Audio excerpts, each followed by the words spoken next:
भाजपा की परिवर्तन यात्रा में शामिल होने आए केंद्रीय मंत्री अनुराग ठाकुर ने आज उदयपुर में प्रेस कॉन्फ्रेंस कर विपक्ष के गठबंधन पर जमकर हमला बोला। उन्होंने विपक्ष के गठबंधन का नया नामकरण करते हुए कहा कि विपक्ष का गठबंधन इंडिया नहीं बल्कि इंडी अलायंस है। अनुराग ठाकुर ने प्रेस कॉन्फ्रेंस में प्रदेश की गहलोत सरकार को कटघरे में खड़ा किया। ठाकुर ने कहा कि गहलोत सरकार जितना भ्रष्टाचार कर रही है उतना भ्रष्टाचार पिछले 60 सालों में भी नहीं हुआ।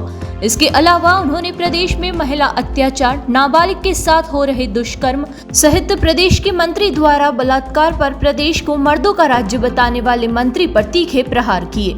उन्होंने कहा कि राजस्थान में भाजपा की सरकार बनने के बाद जिस तरह से अपराधियों के खिलाफ उत्तर प्रदेश में योगी का जिस तरह से बुलडोजर चला है, उसी तरह यहाँ पर भी सभी अपराधियों के खिलाफ बुलडोजर चलेगा और खासकर महिलाओं को सुरक्षा प्रदान की जाएगी। इसके अलावा राजस्थान में पेट्रोल पंप की हड़ताल को लेकर अनुराग ठाकुर ने कहा कि मुख्यमंत्री अशोक गहलोत की गलत नीतियों की वजह से सबसे महंगा पेट्रोल राजस्थान में बिक रहा है। इसकी वजह से हड़ताल कर रहे पेट्रोल पंप संचालकों की बात भी गहलोत सरकार सुनने को तैयार नहीं है। यहाँ पर अनुराग ठाकुर ने अपने उद्बोधन में कई बार गहलोत सरकार को गहलोत सरकार का उपयोग किया। ठाकुर ने कहीं न कहीं इसके माध्यम से गहलोत सरकार को पूरी तरह से लूट की सरकार बताने पर उतारू थे। प्रेस कॉन्फ्रेंस में सनातन के मुद्दे पर किए गए सवाल पर ठाकुर ने कांग्रेस को कटघरे में खड़ा करते हुए कहा कि पूरा विपक्ष कहीं न कहीं उस बयान का समर्थन कर रहा है जिस बयान के तहत उदयनिधि ने सनातन को खत्म करने की बात कही थी। ठाकुर ने ये भी कहा कि कोई भी कितना भी कोशिश कर ले, सनातन धर्म खत्म नहीं होगा, लेकिन इस तरह के बयान से विपक्ष पूरी तरह से खत्म हो जाएगा। मोहब्बत की दुकान का तो पता नहीं, नफरत का मेगा मॉल खोलकर चल रहे हैं। कोई हिंदुओं को अस्तित्व मिटाना चाहते हैं, सनातन धर्म को कुचलना चाहते हैं, जड़ से खत्म करना चाहते हैं, और एक के बाद दूसरा एक घमंडिया गठबंधन के नेता जो इंडी गठबंधन है उसके नेता एक नहीं, एक के बाद दूसरा, दूसरे के बाद तीसरा उन्होंने कहा इसको जड़ से ही खत्म करेंगे सनातन धर्म को।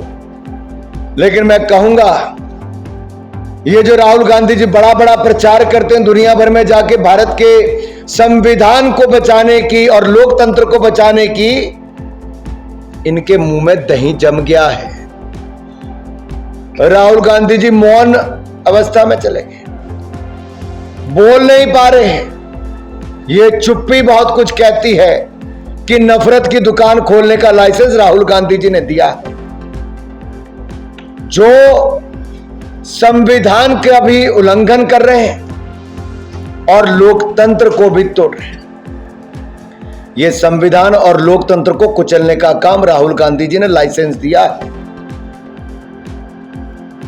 आर्टिकल 25 ऑफ द कॉन्स्टिट्यूशन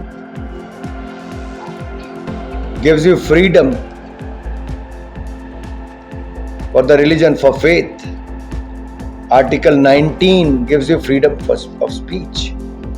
तो अगर आपको संविधान की ही आलोचना या संविधान को कुचलने का काम एक नहीं हर दूसरा इस इंडी गठबंधन के नेता कर रहे हैं, तो बाबा साहब अंबेडकर को एक बार फिर अपमानित करने का काम, भारत के संविधान को तार तार करने का काम, लोकतंत्र दिवस जहां दुनिया मना रही है वहां भारत के लोकतंत्र को कुचलने का काम भी कांग्रेस और गठबंधन कर रहा है। अगर सनातन धर्म को जड़ से खत्म करने की बात करें, मीडिया की आवाज को दबाने का बात करें, देश में नफरत फैलाने का काम करें, तो संविधान और सनातन दोनों को ही कुचलने का काम ये कांग्रेस और गठबंधन कर रहा है।